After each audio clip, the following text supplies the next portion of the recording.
బాపట్ల జిల్లా చీరాలలోని పలు పాఠశాలను రాష్ట్ర child rights commission member Padmavathi ఆకస్మికంగా తనిఖీ చేశారు. విద్యార్థులతో నేరుగా మాట్లాడి సమస్యలపై ఆరా తీశారు.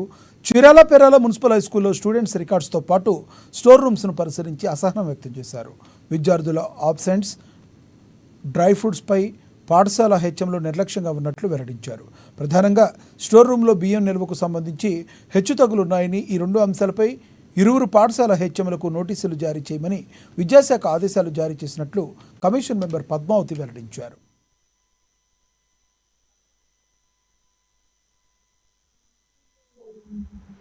ప్రాపర్గా రికార్డ్ చేయాలి. ఈ రికార్డ్ చేయడంలో అనేటువంటిది మిస్టేక్ జరిగింది, రికార్డ్ చేయలేదు. సో అది దాదాపు అదే కంటిన్యూ అవుతా ఉంది. అది 1 year కానివ్వండి, 2 years కానీ కంటిన్యూ అవుతా ఉంది.